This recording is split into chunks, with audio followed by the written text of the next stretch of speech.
तो पहले मैं इसके बारे में बता दूं कि फंक्शन कितना इंपॉर्टेंट है पूरे कैलकुलस के लिए, है ना। तो इंपॉर्टेंस जानना जरूरी है किसी भी टॉपिक को पढ़ने से पहले, तभी हम उसको उस ग्रेविटी से पढ़ पाते हैं, है ना। तो इसलिए आप ये मान लें कि फंक्शन बैकबोन है एक पूरे कैलकुलस का। फंक्शन का यूज कैलकुलस के हर ब्रांच में होगा आगे चल के। जैसे फंक्शन के बाद हम लिमिट पढ़ेंगे, तो लिमिट किसका निकालेंगे, लिमिट ऑफ फंक्शन निकालेंगे, है ना। कंटिन्यूटी पढ़ेंगे, तो कंटिन्यूटी किसका डिस्कस करेंगे, फंक्शन का कंटिन्यूटी डिस्कस करेंगे। फिर डिफरेंशियबिलिटी में भी वही बात, तो डिफरेंशिएशन में भी वही बात, डिफरेंशिएशन ऑफ फंक्शन, है ना। फिर एप्लीकेशन ऑफ डेरिवेटिव, तो सब कुछ फंक्शन है एक्चुअली। उसके बाद फिर इंटीग्रेशन करेंगे, तो इंटीग्रेशन ऑफ फंक्शन। तो कुल मिला के अगर बात करें तो कैलकुलस की शुरुआत ही होती है फंक्शन से। फंक्शन से भी पहले एक्चुअली में जो रिलेशन हमने पढ़ा है, तो रिलेशन से एक्चुअली कैलकुलस का स्टार्टिंग हो जाता है। अगर उसको लिंकेज अगर करें, हम समझे, तो अभी हम स्टार्ट करेंगे बेसिक डेफिनेशन से, और काफी इसमें कई सारी बातें और कई सारी चर्चाएं हम करने वाले हैं। फंक्शन के अंदर डोमेन निकालना सीखेंगे, रेंज निकालना सीखेंगे, फिर graph of the function, that is most important part we are going to learn in this chapter. ये सब सारी चीजें सीखेंगे बच्चों। तो इसका वेरियस एप्लीकेशंस है ना, अलग अलग काइंड के फंक्शंस का। फिर अलग अलग जैसे ट्रिग्नोमेट्रिक फंक्शंस हो गए, उसका ग्राफ बनाना, उसका पीरियड निकालना, उसका नेचर क्या है, एनालिसिस क्या है। तो ये सब विभिन्न विभिन्न प्रकार की बातें आएंगी आगे चल के। तो एक ओवरव्यू जैसे हमने बताया लॉगरिथमिक फंक्शन के ऊपर, जैसे हमने अलग से लॉग में पढ़ा था, है ना, लॉग का चैप्टर है। फिर ट्रिग्नोमेट्री में ट्रिग्नोमेट्रिक फंक्शन के बारे में डिस्कस किया था। फिर मॉडुलस फंक्शन के बारे में हमने इक्वेशन और इनइक्वालिटी से रिलेटेड जो भी बातें हैं वो हमने कहाँ देखा था, इनइक्वालिटीज में देखा था, है ना। इनइक्वालिटीज में हमने थोड़ा सा बताया था आपको इसके बारे में, और जो इसका ग्राफिकल एस्पेक्ट है कुछ तो हमने डिस्कस वहां पे किया था। और उसके और भी आगे की जो बातें हैं जो फंक्शन से रिलेटेड होती है, ग्राफ से फर्दर रिलेशन जो रखता है, उसके ऊपर चर्चाएं अभी हम देखेंगे इस फंक्शन के अंदर, ठीक है। तो बच्चों जेई में अगर देखो, अगर क्वेश्चन की बात की जाए, क्वेश्चन कितने पूछे जाते हैं, तो डायरेक्ट फंक्शन के ही क्वेश्चन आपको मिल जाएंगे, 2-3 क्वेश्चन तो हर साल मिल जाएंगे, चाहे जेई मेंस हो चाहे जेई एडवांस हो, है ना। तो डायरेक्ट फंक्शन के क्वेश्चन आपको बिल्कुल मिलेंगे, है ना। तो इसको हम बहुत ही अच्छे से और पूरे ग्रेविटी के साथ एक अच्छे लेवल पे हम पढ़ने वाले हैं। और इस लेक्चर का सीक्वेंस भी काफी चलेगा। थोड़ा सा लंबा चैप्टर हो सकता है कैलकुलस में, क्योंकि कैलकुलस का स्टार्टिंग है, बैकबोन है। अगर फंक्शन अच्छा नहीं है हमारा, तो बिल्कुल हम उम्मीद ये नहीं कर सकते कि हमारा कैलकुलस अच्छा होगा, ठीक है बच्चों। तो ज्यादा डिले ना करते हुए स्टार्ट करते हैं टॉपिक को। तो let us start from the definition of the function, ठीक है। तो फंक्शन का मैं डेफिनेशन से इस टॉपिक को स्टार्ट कर रहा हूँ। तो फंक्शन का डेफिनेशन, तो देखिए फंक्शन का डेफिनेशन क्या होता है। Function is a special type of relation. मैं लिखता हूँ इस डेफिनेशन को। Function function is a special function is a special type of function is a special type of relation defined from let's suppose that set A to set A to this is set B, such that each and every element such that each and every element such that each and every element of set A is related to a unique element is related to a unique element in set B, unique element in set B। तो देखिए अब इस definition को as it is आपको याद रखना है, क्योंकि फंक्शन का स्टार्टिंग है और इस डेफिनेशन में सारी बातें लिखी गई। देखो function is a special type of relation, तो कुछ चीजों को मैं अंडरलाइन करना चाहूंगा। Underline that is special type of relation को पहला चीज है कि अंडरलाइन करना है। Now such that each and every element, this is also important here, of set A is related to a unique, here unique is also important here, है कि नहीं, unique element in the set B। अब इसका क्या मतलब है कि देखो अगर कोई फंक्शन है, समझना है इसको, फंक्शन f से दिखाते हैं, ए से अगर बी में कोई अगर फंक्शन डिफाइन किया गया, तो फंक्शन को क्या बोला जा रहा है, फंक्शन एक स्पेशल टाइप ऑफ रिलेशन है। और रिलेशन क्या होता है ये हम जान चुके हैं, पढ़ चुके हैं, ठीक है ना। तो एक स्पेशल टाइप ऑफ रिलेशन है, उसमें स्पेशलिटी क्या है उसको हमने यहाँ पे बताया है कि each and every element in set A, इस सेट ए में जितने भी एलिमेंट होंगे must be related to a unique element in the set B. Unique का मतलब क्या होता है, एक ही उसका इमेज होना चाहिए, एक से ही रिलेशन रखना चाहिए, है कि नहीं। अभी हम इसको और पिक्टोरियल डायग्राम से समझेंगे, एक पिक्चर मैपिंग के थ्रू समझेंगे कि how this statement is going to be relevant for us. Is that clear? तो डेफिनेशन को आप एज इट इज याद रखें, 2 बार 4 बार पढ़े, और बिल्कुल 2 बार 4 बार जब हम रिवाइज करते हैं सब्जेक्ट को, कॉपी को जब हम खोल के पढ़ते हैं नोट्स को, तो उसमें हमें क्या है कि जो डेफिनेशन में एग्जैक्ट एक एक वर्ड को हमें ध्यान देना चाहिए कि उस एक एक वर्ड में हो सकता है कि उस पूरे चैप्टर का समरी लिखा हो, है कि नहीं। तो एक एक वर्ड पे हमें ध्यान देने की आवश्यकता होती है। जैसे यहाँ पे हमने क्या बोला, स्पेशल टाइप ऑफ रिलेशन, तो सारा रिलेशन क्या होगा, फंक्शन होगा क्या, नहीं, लेकिन सारे फंक्शन क्या होंगे, रिलेशन। इसका इंटरप्रिटेशन हमने यहाँ से निकाला कि नहीं निकाला।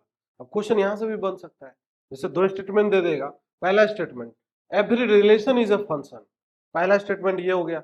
दूसरा statement every function is a relation, कौन सा स्टेटमेंट सही है, तो every function is a relation, this statement is going to be correct. तो इस टाइप के भी छोटे मोटे क्वेश्चन बन जाते, छोटे मोटे एग्जाम में पूछ सकता है कि नहीं। आईटी लेवल के तो खैर इस टाइप के क्वेश्चन नहीं बनेंगे, but for the conceptual clarity हमें ये चीज पता होना चाहिए। इसलिए डेफिनेशन का बहुत ज्यादा इंपॉर्टेंस है, चाहे सब्जेक्ट कोई भी हो, मैथ हो, फिजिक्स हो, केमिस्ट्री हो, कोई भी सब्जेक्ट अगर हम पढ़ रहे हो, तो इस बात का आप बिल्कुल ध्यान रखें। तो चलिए आगे हम पढ़ते हैं और इसको हम और अच्छे से समझते हैं। तो एक छोटा सा नोट डाल के इस बात को हम लिख लेंगे कि every function is a relation but every relation is not a function. तो इसको हम नोट डाल के लिखते हैं यहाँ पे,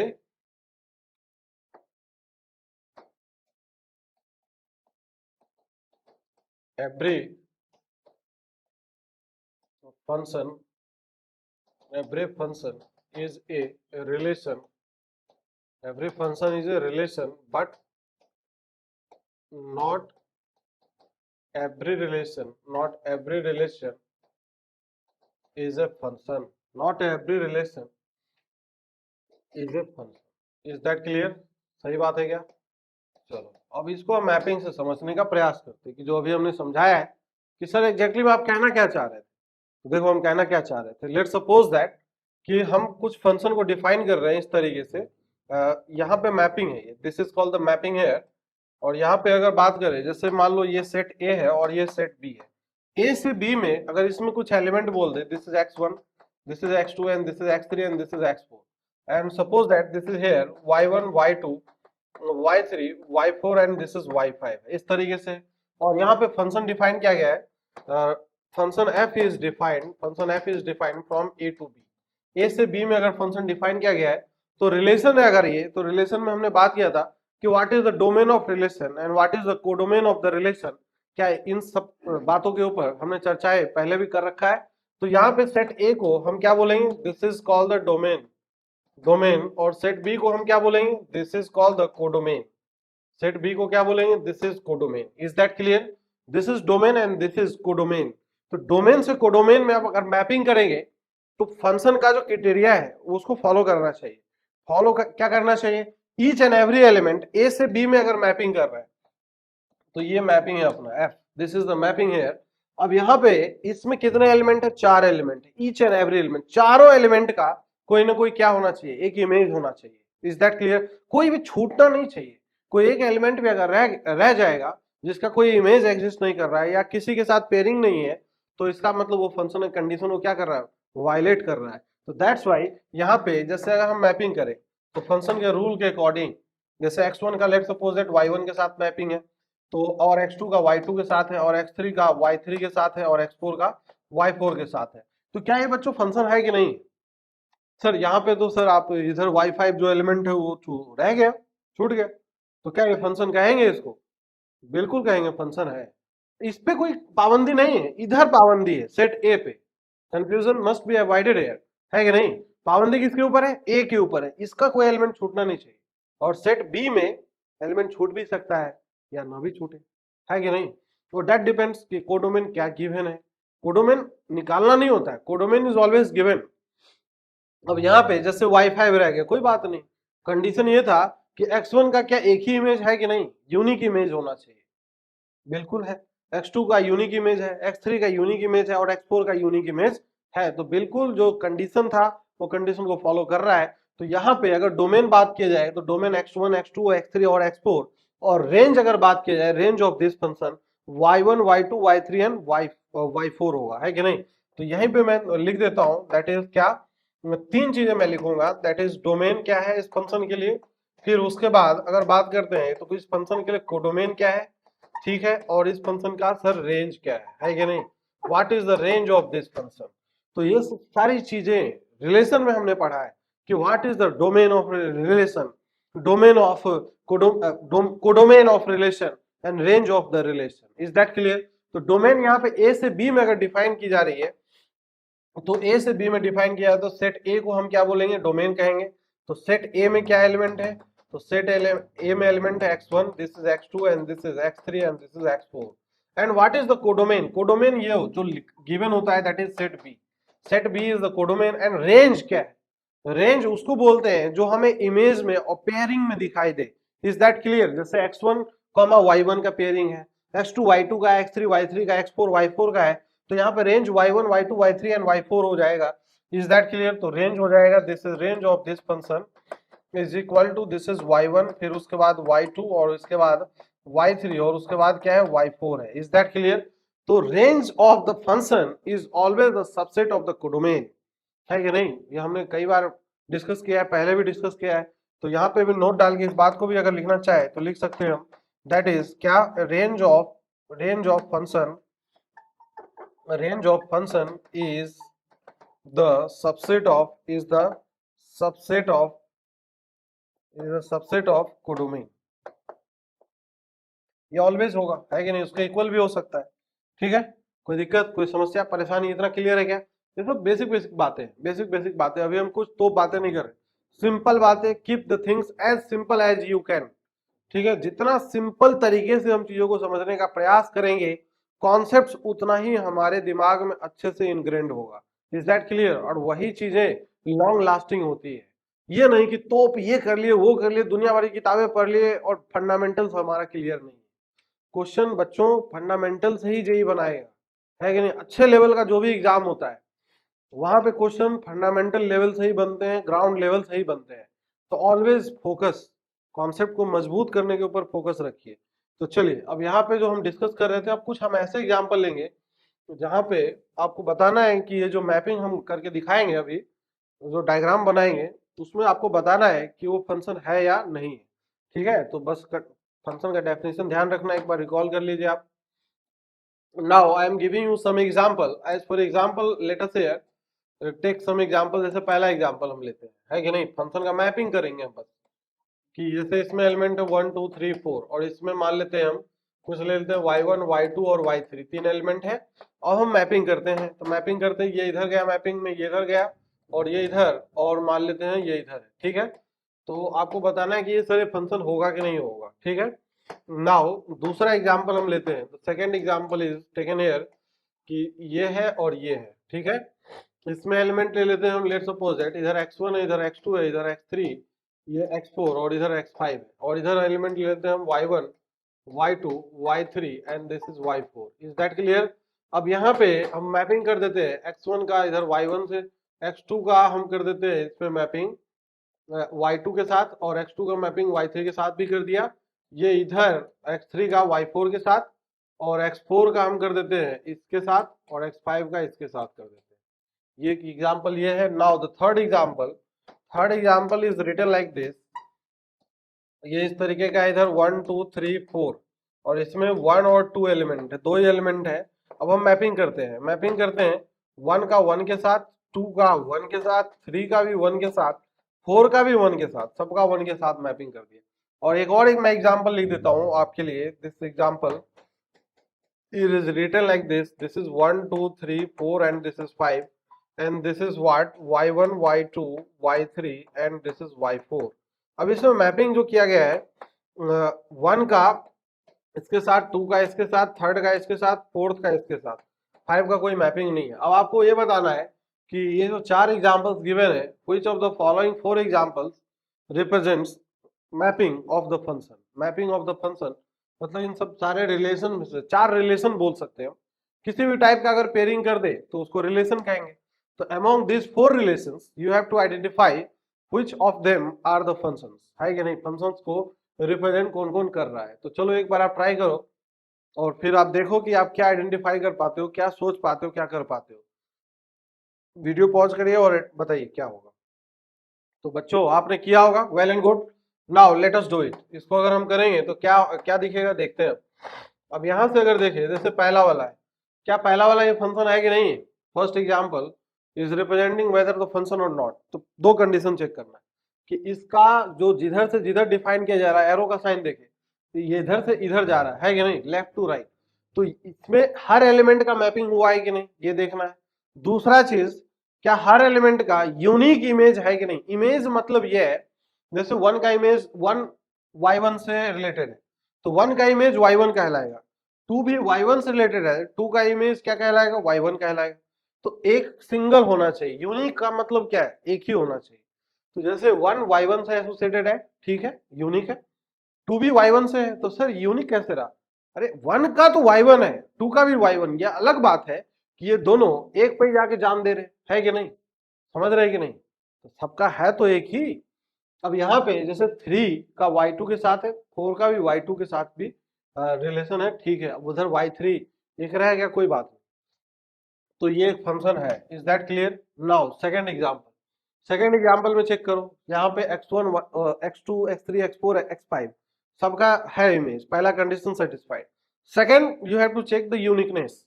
यूनिकनेस अगर चेक करेंगे तो क्या x1 y1 के साथ एसोसिएटेड है, ठीक है, एक के ही साथ है।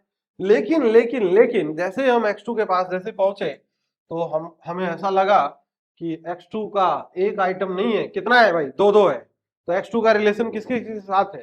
देखो यहाँ पे x2 का रिलेशन है y2 के साथ भी है और x2 का संबंध y3 के साथ भी है।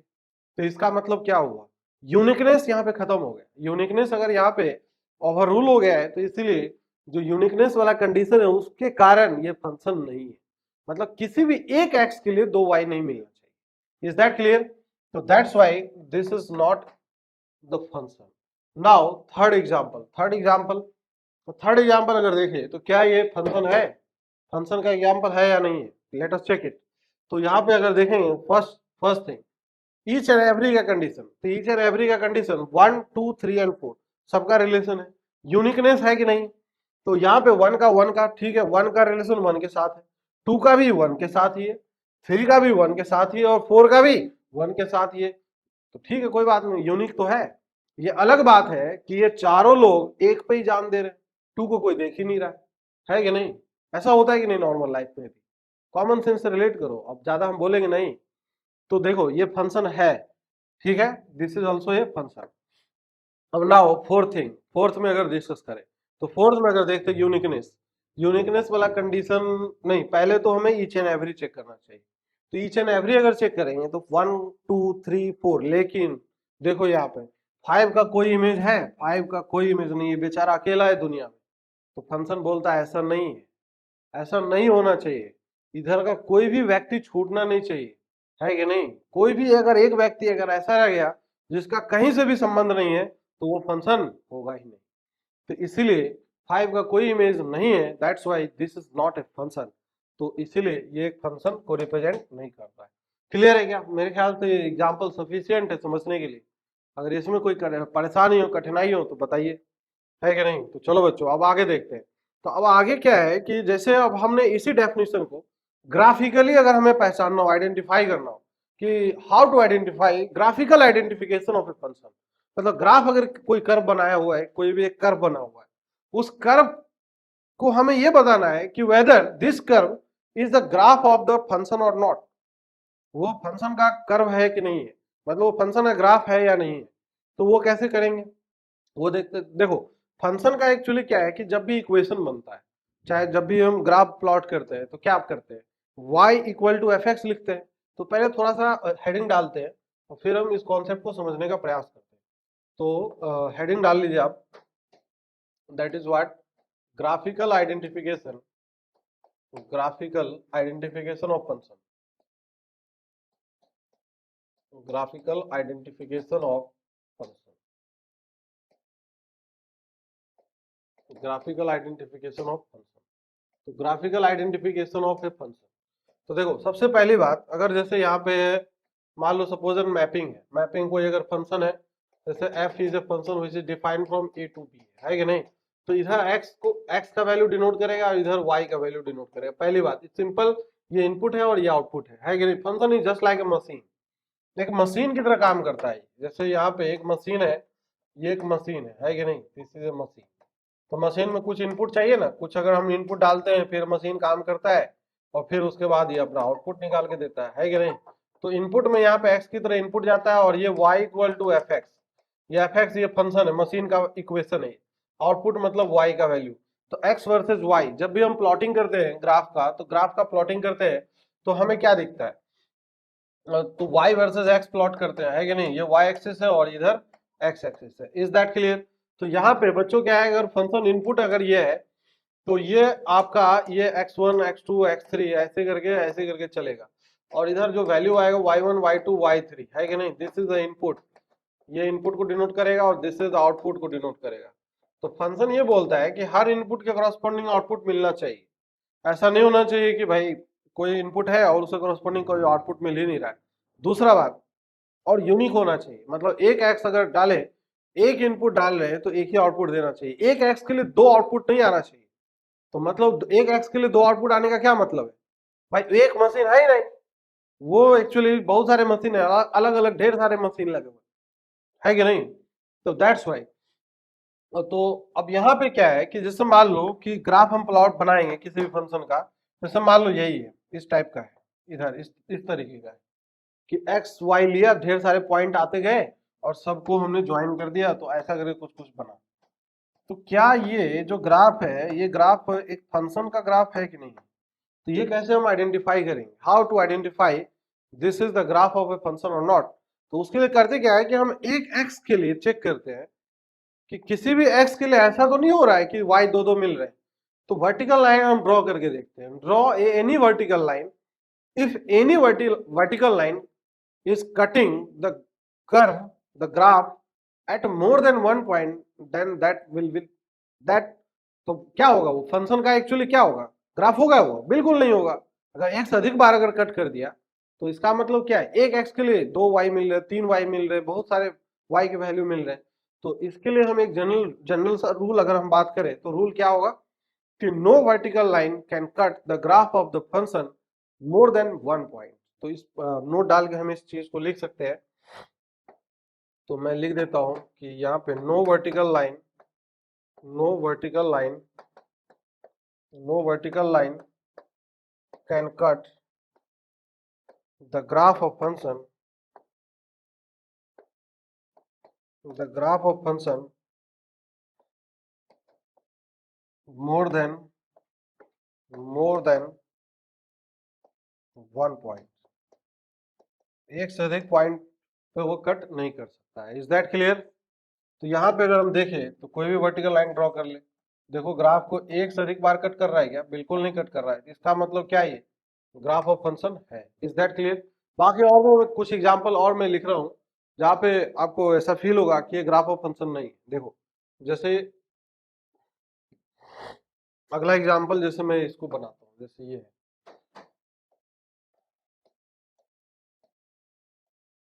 जैसे ये है, ये दिखा है, ऐसा कहीं अगर देखोगे तो वेल एंड गुड पैराबोला है, पैराबोला कर रहा है कि नहीं। तो क्या ये फंक्शन को रिप्रेजेंट कर रहा है, ये क्यों नहीं कर रहा है, क्यों नहीं कर रहा है सर। अगर एक वर्टिकल लाइन खींचे तो देखो एक नहीं अनेकों वर्टिकल लाइन होंगे जो ग्राफ को दो बार कट कर रहा है। तो दो बार कट कर रहा है, तो अगर मान लो x इक्वल टू हमने यहाँ पे x1 लाइन कोई खींचा और इसे कॉरस्पॉन्डिंग ग्राफ को दो बार काटा और इसे कॉरस्पॉन्डिंग y इक्वल टू एक y1 मिल गया और यहाँ पे एक y2 मिल गया, है कि नहीं, y1 और y2, है कि नहीं। तो इसका मतलब ये है कि एक x के लिए दो y मिल गया। अगर मैपिंग से समझे तो मैपिंग से इधर मान लो x1 है और इधर मान लो y1 है और इधर भी y2 है, तो x1 का संबंध y1 के साथ भी है और x1 का संबंध y2 के साथ भी है। तो इसका मतलब क्या ऐसा होता है फंक्शन के अंदर, एक व्यक्ति का संबंध दो अलग अलग प्राणी से नहीं होता फंक्शन में, है कि नहीं, एक का एक के साथ ही होना चाहिए। ठीक बात है क्या। तो ये चीज है, that's why this is not a graph of function. Now next एक और एग्जांपल मैं देता हूं, जैसे मान लो ये इस तरीके का है, ये है, ये क्या है, सर्कल दिख रहा है? क्या ये ग्राफ ऑफ फंक्शन है या नहीं? कॉमन सेंस लगा के बताइए। बिल्कुल नहीं है। क्यों नहीं है sir? Why this is not a graph of function? क्योंकि देखो यार, एक नहीं बहुत सारे लाइन है जो इसको काट रहे हैं, है कि नहीं, एक से अधिक पॉइंट पे। That's why this is not the graph of function. Is that clear? अच्छा, मान लो और भी मैं एग्जांपल दे दूं। जैसे मान लो ये पहला एग्जांपल, ये दूसरा एग्जांपल, ये तीसरा एग्जांपल। जैसे अगर ये कंसीडर कर ले तो ये इस तरीके का कर्व बना है, ऐसा सांप टाइप का कुछ बन गया। कर्व तो कुछ भी हो सकता है, मैथ्स में बहुत सारे कर्व पॉसिबल हो। क्या ये ग्राफ ऑफ फंक्शन है कि नहीं? सर ये भी ग्राफ ऑफ फंक्शन नहीं होगा। कारण क्या है?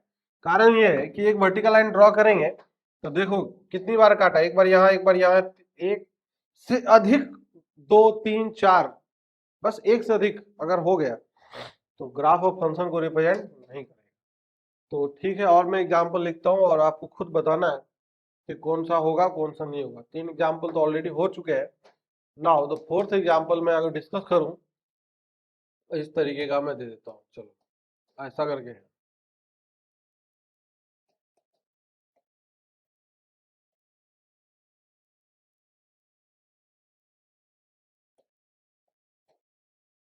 And the sixth example is like this.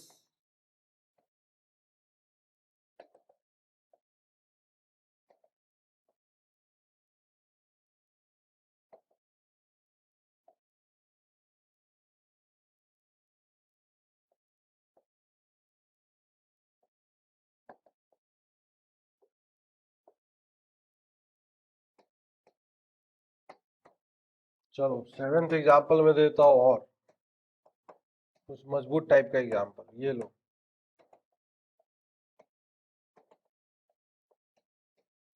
ये डार्क पोर्शन रिप्रेजेंट कर रहा है ग्राफ का पोर्शन। डॉटेड लाइन कभी ग्राफ का पोर्शन नहीं होता, वो बस कनेक्टिंग शो करने के लिए होता है। Is that clear? तो इस तरीके का क्या है कि अब यहाँ पे ये डार्क पोर्शन सब है, ये डार्क पोर्शन, दूसरा ये है, तो फिर ये है, और फिर ये है डार्क पोर्शन, और फिर ये है डार्क पोर्शन। तो इसका मतलब ये है कि आपको अब ये आइडेंटिफाई करके बताइए which of the following are the graph of functions are and which of them are not the graph of function। तो बहुत ही सिंपल है, बताइए भाई क्या होगा क्या नहीं होगा, फटाफट बताइए जल्दी जल्दी, है कि नहीं बच्चों? मन के सच्चों, आजकल के बच्चे ऐसे होते नहीं है कि नहीं? वीडियो पॉज करके आंसर देना है भाई, मुंह नहीं देखना है। मतलब ऐसा होता है ना कि फटाफट आगे बढ़ा के देख लिया। चलो ठीक है, कर लिया हो तो वेल एंड गुड, नहीं किया हो तो इधर देख लो। अब जैसे ये बना हुआ है तो ये ग्राफ ऑफ फंक्शन है कि नहीं? तो सर यहाँ पे कोई भी वर्टिकल लाइन खींच लो, एक से अधिक बार काटेगा ही नहीं, तो सर ये है। अब दूसरा वाला इधर देखो, ये तो सर ऐसे ही दिख रहा है, ऐसे खींचो काट देगा, तो ये नहीं है। सर ये होगा कि नहीं होगा? तो सर ये भी है, ये भी है एक फंक्शन है। कारण ये कोई भी लाइन ड्रॉ कर लो, देखो एक से अधिक बार कोई नहीं काटेगा, तो this is also the function. ये है कि नहीं है? ये नहीं है। कारण समझो, कारण ये है कि यहाँ पे ये लॉजिक ये है कि अगर लाइन खींचोगे इससे कॉन्साइड कर जाएगा। अब ये कॉन्साइड कर जाएगा तो यहाँ पे ये देखो इनफाइनाइट पॉइंट्स मिल जाएंगे, तो इसीलिए this is not the graph of function. Is that clear? समस्या है क्या, कोई परेशानी है क्या? नहीं है, ठीक है। तो कई सारी बातें आज हम बेसिक डेफिनेशंस पे पहले बात किए हैं, कुछ नोट डाल के। जैसे अगर हम लिखना चाहे फंक्शन को, अगर समराइज करें अभी तक जो हमने पढ़ा है, कुछ नहीं पढ़ा है एक्चुअली में देखें तो, सिर्फ डेफिनेशन के ऊपर ही हम नाच रहे तब से। जो पहला डेफिनेशन लिखा है हमने उसी के ऊपर नाच रहे हैं।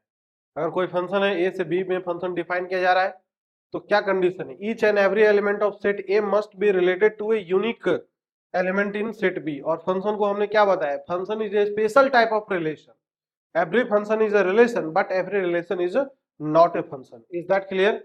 डोमेन ऑफ द फंक्शन क्या होता है, रेंज ऑफ द फंक्शन क्या होता है, बस डेफिनेशन अभी बता रहा हूँ। अभी विभिन्न विभिन्न प्रकार के फंक्शन को पढ़ना अभी तो बस इंट्रोडक्शन है। अलग अलग फंक्शन का डोमेन, अलग अलग फंक्शन का रेंज क्या होगा, वो सब देखेंगे आगे चल के, है कि नहीं? घबराए ना बिल्कुल। बेसिक से फंडामेंटल पहले सही करने की आवश्यकता है। फंडामेंटल अगर हमारा अच्छा नहीं है तो फिर हमारे जीवन में क्या होगा, धीरे धीरे कष्ट बढ़ता जाएगा और उस कष्ट का निवारण आगे चल के नहीं होता है। तो फिर क्या होता है हमारे जीवन में, डाउट जो होता है ना पाइलअप होता जाता है। पाइलअप समझ तो, पाइलिंग अप क्या होता है? पाइलिंग अप, एक डाउट था, अब उस डाउट से कनेक्टेड एक तीसरा डाउट आया, है ना? फिर थोड़ा सा उसके ऊपर लेयर बन गया, फिर उस दोनों डाउट से रिलेटेड एक तीसरा डाउट फिर पैदा ले लिया। तो वो ऐसे ऐसे करके पाइलिंग अप होते होते इतना सारा हो जाता है हमारे पास। और फिर जैसे जैसे समय बीतता है तो हमको क्या होता है ना, हमको अपने आप के ऊपर से ही भरोसा खत्म हो जाता है कि यार एक्चुअली हम समझ भी सकते हैं कि नहीं समझ सकते, इस एग्जाम को हम निकाल सकते हैं कि नहीं, क्वेश्चन नहीं हो रहे हमसे, इतनी सारी चीजों को हम टैकल नहीं कर पा रहे। उसका रीजन एकमात्र एक ही रीजन होता है। एक ही रीजन क्या होता है जानते हैं क्या? शुरू से हमने ध्यान नहीं दिया। जो हमारे डाउट्स आए चाहे जो भी है, फंडामेंटल स्ट्रांग नहीं किए, इधर उधर दुनिया भर की तमाम किताबें, रामायण महाभारत सब पढ़ लिए, 50 किताब लेके पढ़ लिए, लेकिन कॉन्सेप्ट आज भी क्लियर नहीं। रीजन यही है कि भाई जो क्लास में पढ़ाया गया, जो बताया गया, हमने कभी ढंग से सुना ही नहीं। एक एक बात को, एक एक वर्ड को हमने ध्यान से देखा ही नहीं, समझा ही नहीं। ठीक है ना? तो ये इन सब चीजों पे